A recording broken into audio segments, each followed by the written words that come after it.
My buddy Justin's walking up and he's got some cards from his childhood that he wants to sell. I'm gonna take a look, see what he has, bring him to Ryan, and walk him through the entire process. Let's go see what he's got. Looks like you've got a fair amount of stuff here. Oh, we got a batch. Good to see you, man. Let's bring this in. Let me open the door for you. Thanks, Tyler. We'll go grab a table, see what you've got. All right. My curiosity is piqued. So good to see you, Justin. Tyler, thanks good to for coming see you. in today. I'm Absolutely. excited to see what you've got here, which looks like quite a bit. Let's start to pull some stuff out here. All right. Okay. So take me back to my childhood. basically, I brought in all the good stuff, from my childhood. You'll see a lot of the common stuff, the Griffey stuff, the Jordan stuff, the David Robinson, and all that kind of good. These binders scream late 80s, early 90s. Is that about what we're going to find inside? Absolutely. I really started in 85, but you can see I still have the dust on some of these binders as well. So we got some more, and then... These are actually in really good condition for the age. That's pretty surprising. Mine have like chew marks in them and stuff, so at least that's promising of how they were taken care of. Yeah, well, we always have the dream that if we're going to preserve them and then sell them when we get older, Okay, complete sets. Yeah, factory sealed. And then, of course, one of my favorite cards, hopefully, is in here. There you go. Is the, let me guess, the Billy Ripken? Billy Ripken. And what is this inside here? So I have two favorite cards of all time. And one of them, and I think your viewership will recognize this. Look at this. You're lucky it's a little big for me. I know, unedited, so only the good stuff. All right, well, let's see. Let's take a look. I want to see what's inside of these, and then we've got something here too. What's going on in this box? Yeah, so these are Heartland statues. Oh, and sweet. These are collectibles from when my dad was very young. Wow. So we're missing some parts, but we have, Ted Williams, Yogi Berra. Wow. Mickey Mantle in here. So Joe Jackson. Mr. Cub. Wow. Very cool stuff. Yeah. Okay. Well, I don't know much about these, and this is... this might be good for your Atlanta folks. This is Cards HQ, but Ryan may have some opinions about this. So what I want to do is I want to look at what you have a little bit. Yeah. Kind of talk through how the team here might view those, just cards from that era. And then we'll switch and we'll go actually over into Ryan's office, who's one of our co-owners here. Perfect. And see what he thinks. So All right. I'm going to put these back in here just so they don't run away. And then we'll sit down and look at the binders. All right, Justin. I have a couple of these at home still that are very similar to this. Like I said, mine are way more beat up. So I want to start, before we even open this up. Sure. Tell me about collecting when you were a kid. Oh, wow. What how'd you get into it? What were you trying to accomplish? Just talk about that experience. Yeah, well, growing up, played sports, played Little League baseball, basketball, football, and all those kinds of things. But in a sports family. But one of the great things about card collecting is I did it with my brother. I did it with my dad. Yep. Believe it or not, my grandmother was actually heavily involved. No kidding. Yeah. Oh So a typical Saturday we'd play our Little League baseball games, and then we would go to the card shop. Our allowances that we got and the gifts that we would get, we would always ask for cards. So going to the card shop, whether it's individual players that we were collecting, I had an affinity towards, a couple of my favorite players. Yeah. So that's really how I got started with my brother, with my dad. Okay. And I like to focus on, individual players. Yeah. Now, where'd you grow up? I grew up in Orlando, Florida. Okay. Yep. So were you chasing Magic cards, or what were you into? Orlando Magic, not Magic the Gathering. No, so I was a huge Magic fan. Okay. I was there when they won the Shaq Pod and Shaq got drafted and all that. But even before that, I was originally born in Chicago. Okay. So huge Bull fan. Yep. And MJ is the best in my opinion.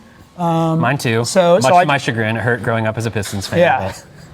So I focused a lot of my attention on collecting Jordan cards. Yep. So whether That's it's in the a right card answer. shop, whether it's in a card shop, we used to go to card shows a bunch. Very cool. Yeah, so it was so much fun going from booth to booth and finding different Michael Jordan cards outside of hoops packages. Yeah. Just unique cards. Yeah. I was able to find them. So I focused a lot of my collection on not only Jordan, but focusing on individual athletes. All right, and then my last question is like, about what year did you stop collecting, would you say? Do you have an idea of that? I think I stopped collecting in about 91, 92. Okay, Yeah. okay. So that's really when things changed quite a bit. Is 93 was when the first refractors came out, shiny, they were in Topps Finest, and that kind of changed the game forever. We started seeing what we call like parallels, where different variations in colors or like, the refracting type texture on cards made things a little bit more rare in the packs. You wouldn't get as many of them. That era from like 87 to 92, we call the junk wax era. Yes. And the reason it's called that is because you get a lot of stuff that was mass produced without a lot of variety. So there are quite literally hundreds of thousands of copies of most of these cards, Jordan, Griffey, or otherwise. Right. The big thing that a lot of times people look for when it comes to this then is condition of the cards. Condition is everything. It can mean the difference between a card being $1 or $1,000 or more potentially if it gets a PSA 10 gem mint. So there's different grading companies, PSA, Beckett, or BGS. Remember the price guides growing Absolutely, up? Beckett. SGC, CGC, these different companies. And what they do is they evaluate, is the card real, authentic, not a counterfeit or a fake? Then they assess the condition by looking at the centering on the card, how well it's centered in the, in the frame, the corners, the edges, and the surface. They're looking at all those factors. They give it a numerical grade, and then they encapsulate it into into an acrylic slab and seal it off so that it's basically sonic welded in there. It can't be tampered with. So condition matters a lot. But let's get looking here. Okay, that's not a card to start out here. Yeah. So this is a photo. This is a photo. Okay. And, this was back in the Orlando days. Yeah. Yeah. So you've got is that Seekley in the back? No, that's Mark Akers. Oh, Mark Akers. Oh, Okay. yeah. All right. And So John Paxson, of course. okay, very cool.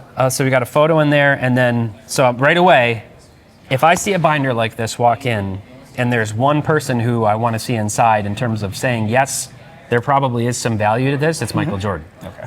And it doesn't matter what sport. Jordan's the number one guy you want to see. Any Jordan's a good Jordan. There's no Jordan card that's going to be worth less than $1, obviously with a much higher upside. So seeing a lot here from 1989. This is 1990 hoops. Oh, that is 1989. So we got the All-Star game, some of the Fleers, a lot of Jordans here. So you mentioned that your approach was kind of to try to track down as many Jordans as you could. Absolutely. Did you have like friends that you traded with? Were they trading you their Jordans? Because I made that mistake as a child, trading all my Jordans to my friend Elliot. Yeah, and the kids who I grew up with, we kind of specialized in our own athletes, so we would take care of each other. Yeah. Two of my best friends, some of my early card collector friends. Now he's really into wrestling cards, for example. Okay. So yeah, those have been blowing up too. Right, but talking about specializing, so I could help them out with cards, they would help me out with cards. And that's when we were really looking at the Beckett. They had the double arrows. Oh, it's double rising, and we made sure that the corners were good.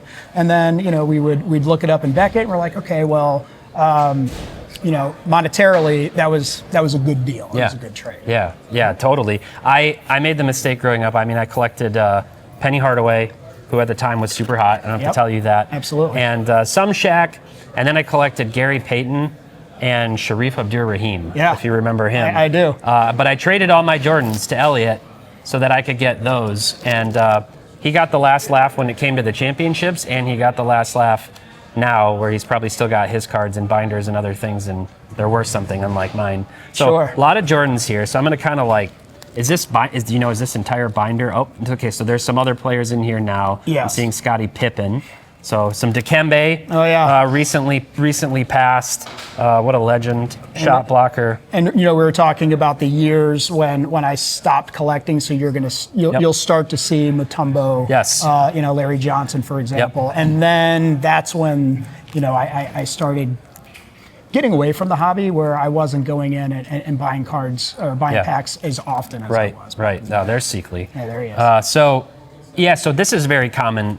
A lot of times when I see people walk in, or they have binders like this, or you'll see them for sale somewhere, garage sales and things. I see a lot more of this. Stacey King, Seekley, like other players who, some of these players may have been fan favorites or even all-stars at the time, what happens from one generation to the next is the 1 to 2 to maybe 3 best players from a given era, let's call it, hold really good value. Yeah. And everybody else doesn't. Like Right. even in the eras where you have, like the refractors and the more rare stuff, the price gap between like say Kobe Bryant and Jordan or LeBron and Jordan is massive. So you see that in all the sports. Brady's way up here, Right. and then Peyton Manning and Barry Sanders and others are down below him. So Let me just point something out. Sure. One of the reasons why I was including these, primarily because you had Jordan in the picture. So you're chuckling at Sam Vincent earlier. Yeah, So if we yeah. go back to the Sam Vincent, I don't know which page it is, but it's when Jordan, he was wearing number 12 because when he was in Orlando, Yeah. he got his jersey stolen. Yes. And so he didn't have 23, so they put him in 12. Yeah. So I just thought it was unique that they capture his card. Sam Vincent's card, Yep. and then they have Jordan there wearing So number sometimes those people in the background do really make a difference for Yes. cards.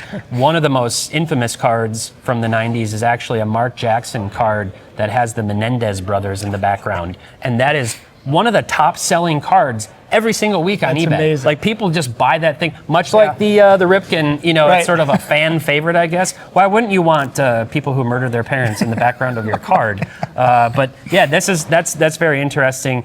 There's other cards, even ultra modern stuff, where John Moran has some cards with some famous rappers and other people in the background. Right. The foster parents of Michael Orr, and it's like those things can definitely blow up. So something to be aware of. And now I'm seeing why you stopped cards, because this is probably from your Valentine girlfriend. Yeah, she dumped me. And she put it in here to remember it. But so I'm going to keep flipping through here. So we've got Scotty, lots of Scotty.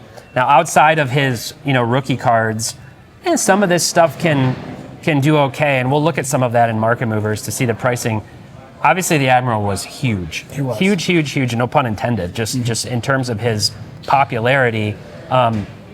He's kind of the poster child for a dynamic that happens very often. Guy comes up, very athletic, very popular for a few years. I don't want to compare Zion Williamson to David Robinson. Their careers haven't gone at all the same. But what happened with him was he came up, and then we got Shaq. Right. And then he wound up against Shaq and against Hakeem Olajuwon. And he won the MVP and then got bounced from the playoffs by Hakeem. And then Hakeem went on to beat Shaq. And so you saw this dynamic with these big men.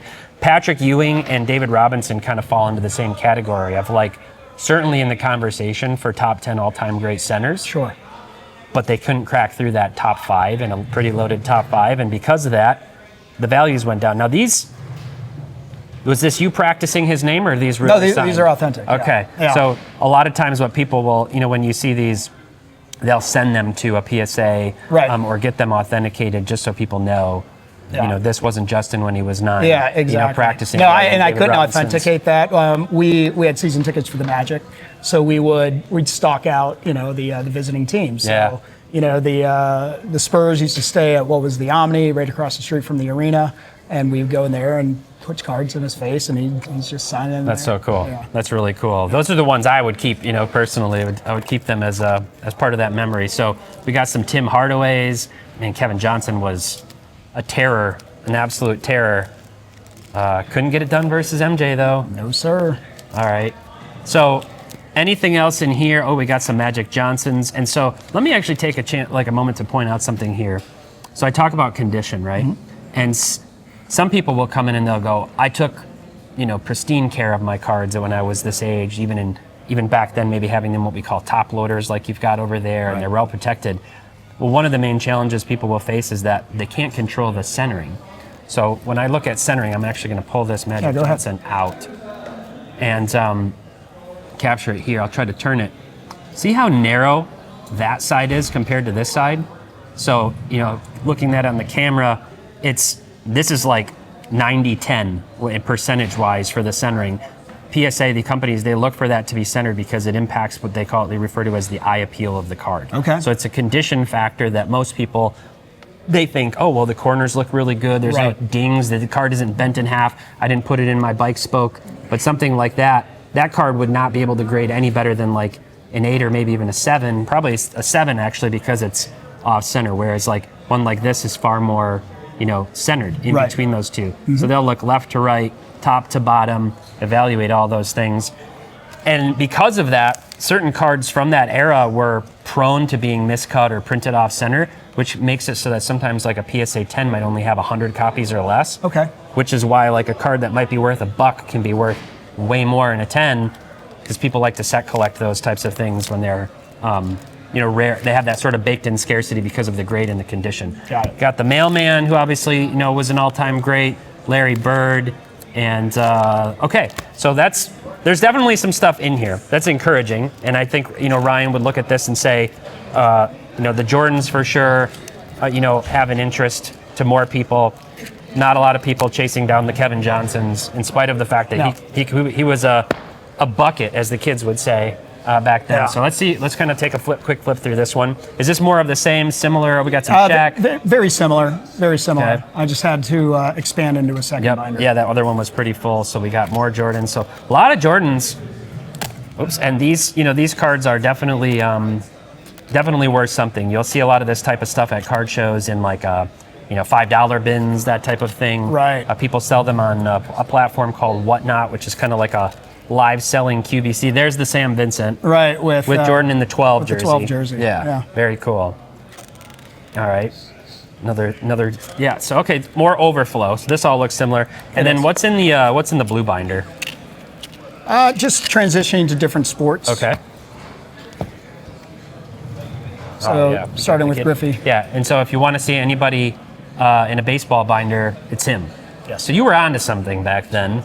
Was that intentional? Did you have a hunch that these guys were going to be? And Jordan was kind of obvious, but Yeah, Jordan was obvious, but I think what really kicked it off not only was arguably one of the greatest swings in baseball. yeah, beautiful. If his health would have maintained, he would be in my opinion, best ever. Yeah, he but was certainly a conversation. Unfortunately, he was a freak. He could hit, he could run, he could throw, Good catch. he could catch. So he had it all. Unfortunately, he was in Seattle when it came up. Yeah. But as you know, what really kicked it off was his '89 Upper Deck, Yeah. and we're like, okay, well, that's increasing in value. Yep. So how about his other cards?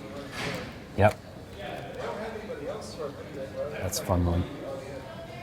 They still do those big-headed cards today.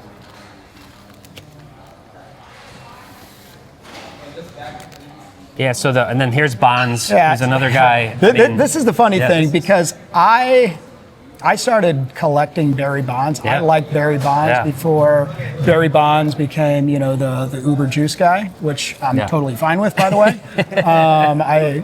I'm okay with that, and I will argue anybody up and down of what that does and what it doesn't do. But from a very early age, we used to go to Cub games when I would visit family, and it seemed like the Pirates were just always in town. Yeah. So I was able to watch Barry Bonds and Bobby Bonilla, every single time I would go to Chicago. Yeah. And the guy can just flat out hit. Yeah. I mean, talk about, one of the all-time greats. He's obviously in the discussion, steroids or not. Yeah. So then, I just had an affinity towards him, and I thought back then, I'm like, all right, this guy's special, this guy's different. Yeah.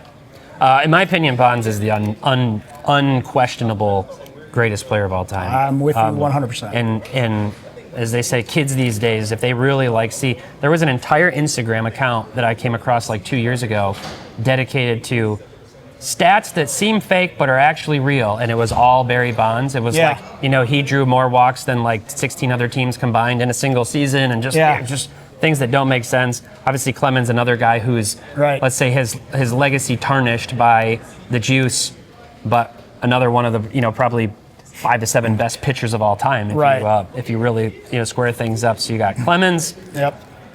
And Clemens, I started collecting him extremely early too. When he got called up as a rookie, my brother, my dad, and I, we went to the old Comiskey Park because he was pitching that day. Yeah. And he may have lasted like maybe 5 pitches because there was a play at first base, argues with the umpire, and then he gets ejected. So we see Roger Clemens for like 5 seconds at the old Comiskey. That's awesome. But, it's just one of those memories that's, ingrained in my head. That's why a lot of people collect too. Even still today, it's so popular because it connects people's fandom. Yes. Watching the sports to the game. This is obviously a very iconic, bow card from the 90s. When I said I had 2 favorite cards, Billy Ripken, but When I think of baseball cards, Yeah. I think of Bo. Yeah. Yep.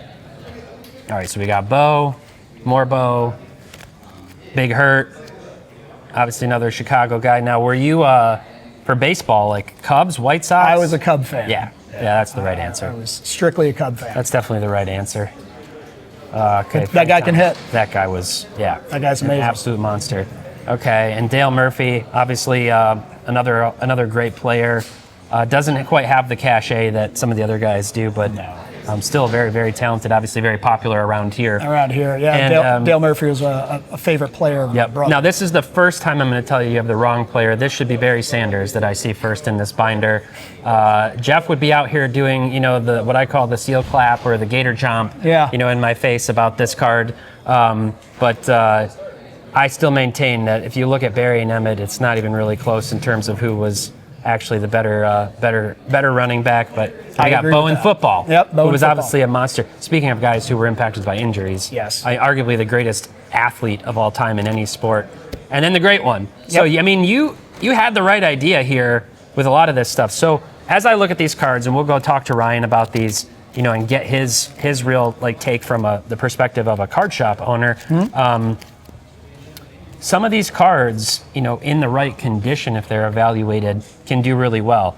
The problem is, you're going to send them in, if you send them to PSA, pay probably around $21 a card is the cheapest they would do. If you get a 10, you're going to win. Right. If you get a 9, it might end up be worth less than what the cost to grade it. So that's the gamble a lot of people take, is they're like, is this going to have a chance? There are also some pretty gnarly conspiracy theories that the grading companies do what's called pop count control, where they'll just refuse to give your card a 10 if it's so old because they want it to stay at some magical number. Wow. I don't really subscribe to that personally, but a lot of people in the comments on this video will say it's definitely true. So tell me about what else you got over here. Let's take a look at those. Okay. Do you want to finish up with some of the... So the ones that we pulled out individually, I say we because I collected with, my... Ooh, I see some good stuff there. Yeah, go ahead. But I mean, we starting from the top, you're going to see more of Griffey and the stuff that we thought was valuable and would maintain. Very 90s case here. Yes. These old ones, these were kind of like the one-touch magnetic holders before those existed. This is obviously a really important card. You alluded to this one. This is what got it all started with Griffey and Upper Deck. Absolutely. Both of them. So this is one. This is a good example I can see. Left to right, the centering is off, and then top to bottom, it's actually a little bit off. So you see it's kind of narrower and follows that. Very common. Right. So this card could be perfect otherwise in this holder, and that's going to hold it back to probably where it would be like an 8. Still could be worth grading because this is a pretty iconic card. This is another, obviously is rated rookie, another good one. Anytime you see cards that have dark edges, whether it's black, purple, blue, anything that's not white, they'll be really prone to what we call edge chipping. Okay. Where it's just like any little ding when you tried to get it into the top loader or even in the pack can just give this little fold, and then you're going to get knocked down a point or two on the score for that when it goes to the grading company. Sure. Here's the Ripken, the authentic. They're obviously edited versions. Yep. But that's the authentic. Okay. And, and there's your Barry. So I didn't have Barry in the binder. Okay. Much better in much better to have this. Put Emmett in the binder. We'll keep Barry out.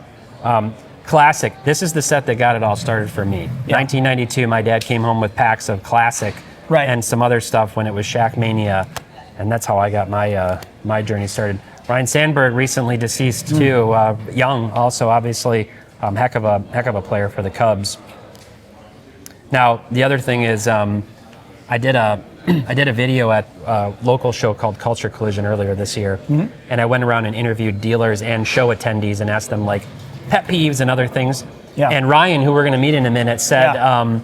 That yellow top loaders just gross him out. Sure.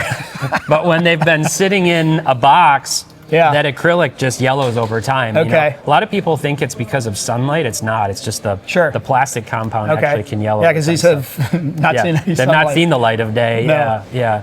There's Bo. Okay. So this is the Scotty Rookie, which is obviously a big deal. Centering actually looks decent on that. So these are some of the things that we would, kind of pull out and evaluate. Sure. All right. Kirby. Mattingly. Wade Boggs. Roger Clemens, yep. I mean, you've definitely got a lot of the right stuff in here. That's a good card, especially the condition is good. Off center, see the right is a little thicker than the left. Oh, yeah. But there's some stuff there. Tony Gwynn, impossible to strike out. Those are some other stats that are like unbelievable. Yes. When you see that, like Greg Maddux, Tom Glavine, and Randy Johnson combined for 2 strikeouts in their entire career, like against him, just absolutely impossible. Hershiser. Fedorov was, man, he's popular, but I just remember him like, I didn't watch a ton of hockey growing up, but everything I heard and neither was did I. Fedorov. And when they started doing Upper Deck and OPC, for hockey, Yep. we bought a few packs. Yeah. Jaromir Jagr, Eric Lindros, who Yeah. never became what everybody was hoping for. Yeah. But we'd focus on those guys as well. I can't ever see Jim Everett and not think of the Jim Rome Jim interview, Rome. where he keeps calling him Chris Everett and gets Right. attacked. I'm here with Chris Everett. Chris. Call me Chris one more time. Yeah. Jeff actually does like weekly interviews with Jim Rome, so that's kind of really? a funny thing. Nice. He does little like card updates and things with Jim. He goes in the jungle. That's also a very good card. The Jerry Rice rookie. And this is one of the cards that people like swear PSA won't give you a 10 on. Okay. So Jeff actually opened a box of this as a video last year. Yeah. And he pulled, I think he was like, this is it, minimum 9, good chance at a 10. Like it was very, very good condition. And I think it came back an 8. And he was like, what is wrong with this the card? fix. There's nothing wrong with it. So Right. there's the Nolan Ryan Stadium Club. And there you go. That's for you. He just tucked this right into the back. See? Yep. All right. I knew you'd be. That one's going over here. That's what it's all about. I'm proud of you as a Bulls fan for still having Well, that I have to in respect your the possession. defense that they introduced to the NBA. They literally changed the game. Let's talk about complete sets. Yes. These are sealed. So Jeff actually made a video on his personal podcast channel, Jeff Wilson Show, kind of talking about how there's a lot of negativity from certain people who collected for a long time, who maybe collected in the 80s or earlier, who are more vintage collectors, we call them, toward the modern dynamic of like younger kids and let's call them teens into 20s who really like to flip stuff. They're trying to get the profit and flip and profit and everything and chase the big hits, right? Jeff made a very controversial video saying like, this is nothing new. When I was a kid, I wanted the big hits. I wanted everything. And people said, you're crazy. Everybody, when they were kids, set collected. Well, I mean, you just walked in and gave credence to Jeff's case in his video because this was not complete sets. This is the difference in the dynamic when things shifted to when they started just selling the whole set as a box. Yes. And you could go, cool, I'm going to tuck this away. The problem was, they had these being sold, on infomercials and stuff and everywhere, completely ubiquitous. And so a lot of people today just kind of go, what am I going to do with that? It's just in a box, just here. They still do this, by the way. Like they still sell the complete sets to this day of these products. So you have Fleer, 1989 Fleer, and then you have 1989 Collector's Choice.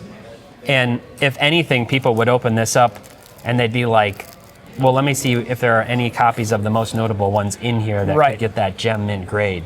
Exactly. So in the sticker here, 1899. Yeah, not bad. Let's see if I can catch that on the 1899 on the sticker. So these typically anywhere from fire starter to pull them out and see what the condition is of the notable ones. That's the question. Yeah. Do you leave them like this, or do you like, hey, do I really have something in there? You just bust it open. Yeah, and you can see like Kirby Puckett, Will Clark, Darryl Strawberry, Canseco, Kirk Gibson. Most people know them. And then if you were to ask the average kid today, they're going to go, I don't know who Mike Greenwell is. I don't even know who that is. So that's like back in the day, he could play a little bit. Yep, those are how things change. Okay, you've got something else over here, and I see a name on the back. Right. Yeah. So what do we got here? So Yeah. So two of my favorite Jordans. Yep. And again, I'm gonna tilt them just so the camera can catch them too here. Please do. And there were special times a year where I would go to card shows, and either I'm saving up my money or I'm asking my grandma or I'm asking my dad. I'm like, all right, I want to save up and I want to buy an expensive card. It is expensive back then too. Yeah, and I think I bought that Jordan for maybe like $37, and I'm like, man, I just spent a lot of money on a Jordan card. So Yeah, I mean, that is definitely, it's crazy to think today because so many cards sell for insane amounts of money. Yes. Like truly, I don't know if you heard, but a Michael Jordan, Kobe Bryant card just sold for almost $13 million. Most expensive sports card sale publicly. So these are not $13 million. No. But these are very good. These are both from the 1987 Fleer set, which is 1 year after what is conventionally called his rookie card from 1986 Fleer. He was a rookie in '84, but these are obviously really good. Even in lower grades, 6, 7, these are probably still worth grading. So what I want to do is, and by the way, the holders, like again, that's like a time capsule in and of itself. Like, Absolutely. good protection back then.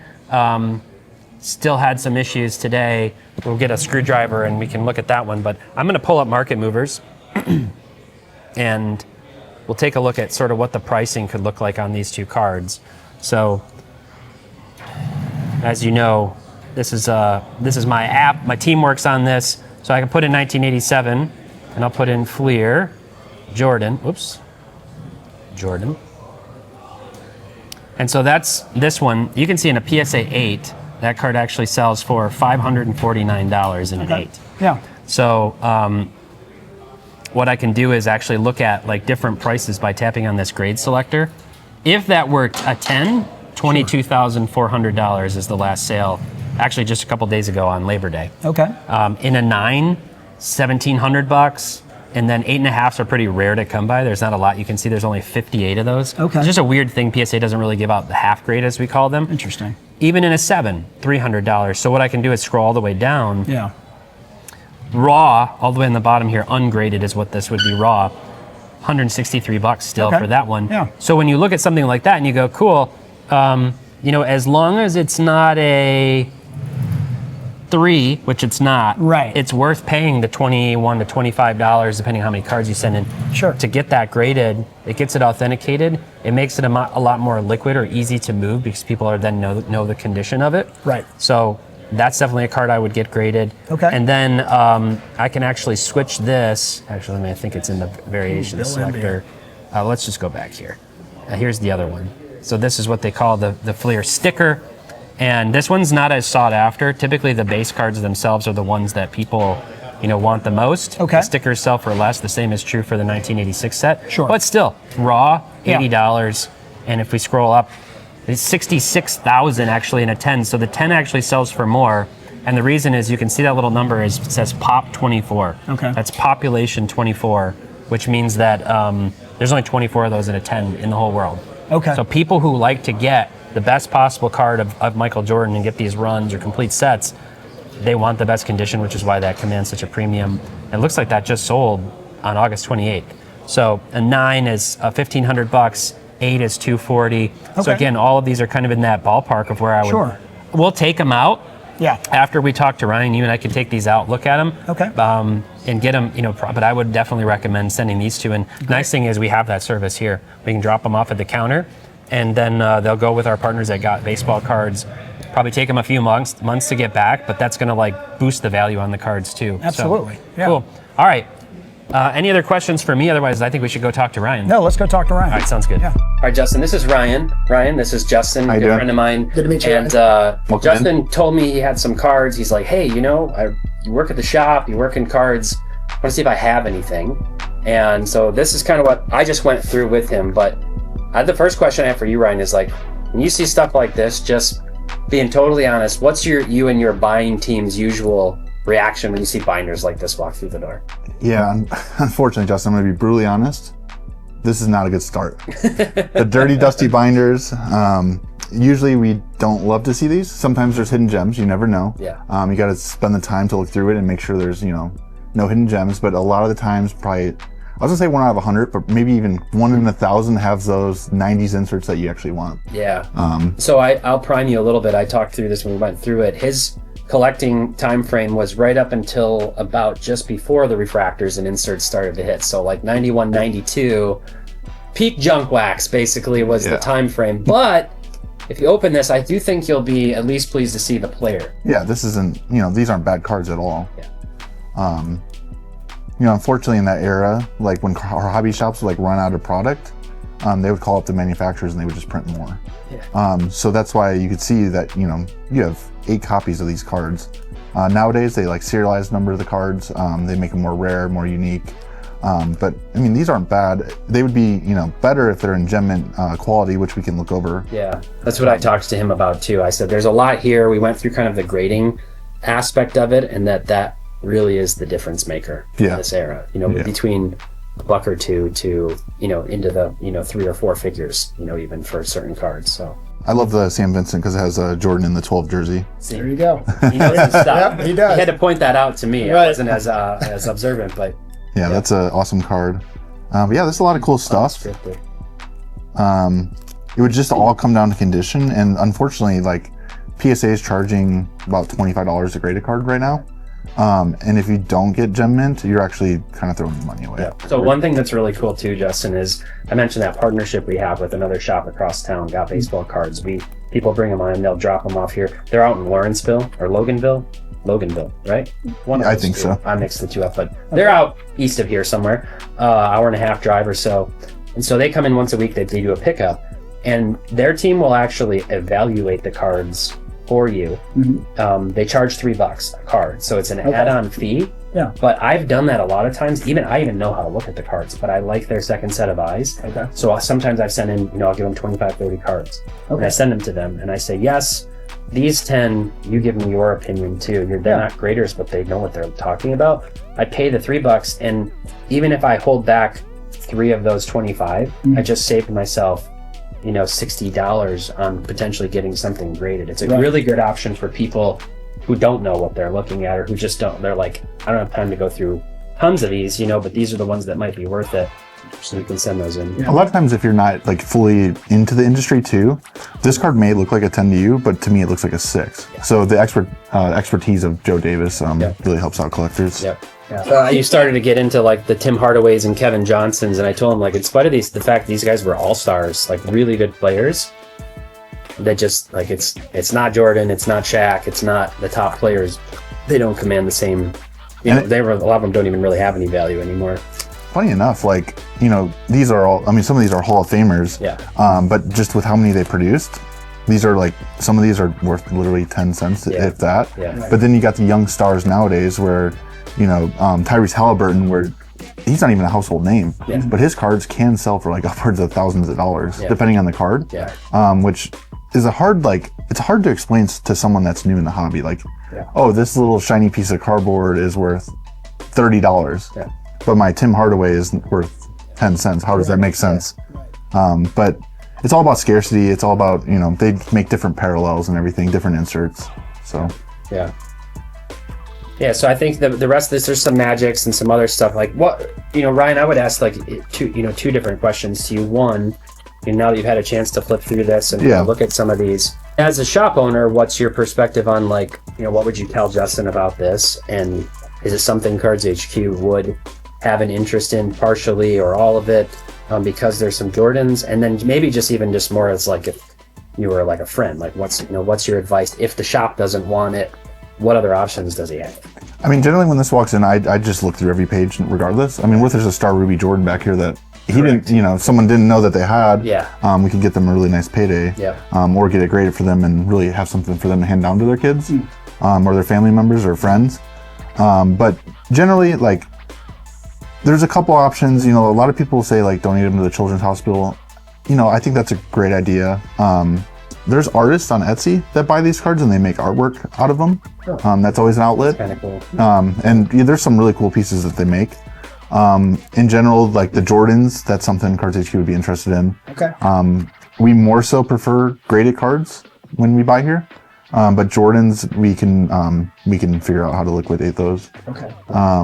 In terms of like just a random Charles Barkley, 93 Upper Deck, I hate to say it, but sometimes cards are worth throwing away when they have such little value. There's certain card shops that buy them, but like we personally don't, because these walk in every single day. Yeah. And if we keep buying these, it's just gonna stack up, and then we're just gonna have, I've been in the back of some old time card shops. millions of these cards, and I don't even know what their game plan is. You know. Okay, so Justin, you can see like this. You have one of these, the tops traded bonds. There wasn't a, there's in raw, maybe $8-10, right? Which is still something. In a 10, $485. Sure. There were a lot of Griffies in here. Whenever I think about grading cards, I try to look for like break even. Or if you were like, I'm going to send in 50 cards, which is an investment, you're trying to like do the math on just like probabilities and say, well, I don't want, if I get an 8, I'm going to lose my shirt at 9, I'm going to lose $15 or something on that, Right. So doing the math, it's like, well, if I hit 110 on these, if you really thought it was, a good condition. Yeah. Okay, one last thing I just wanted him to show you, Ryan. Oh, the Appreciate your Arnold time. statues. My dad collected these. You get Ernie Banks, Mr. Cub, Yogi Berra. These are really cool. Yeah, Ted Williams, and the bats fall off and such, but we have them in here. Yeah. How would I even find out what these are? These are actually worth. Yeah. These. I mean, I would use eBay personally. Yeah. Look at sold listings with the title of what these are. Yeah. I think they're super cool. Another thing you can do is just like a basic Google search for them, and sometimes you'll find websites where people sell them, like their own website. Okay. And you get an idea. You might pull it up and go, oh, here's the same Hank Aaron, something like this. And the bonus to that is maybe that person's a buyer, for something for those. But yeah, I thought these were just super cool. Obviously, we do cards here, and that's pretty much the extent of it. But I actually have a contact I can give you after this too, that might be interested in something like this. That'd be great. Yeah. Cool. So, Ryan, with the Jordans and everything else, like, do you guys have interest in those, or how would you evaluate that ultimately? Yeah, I mean, we would take a look at the Jordans and probably make an offer. I mean, it would be probably a per card basis, where we offer something like $2-3 a card, depending on how they look and how many you have. Yeah. Any other questions, Justin? Anything else No, that comes to mind? This has been great.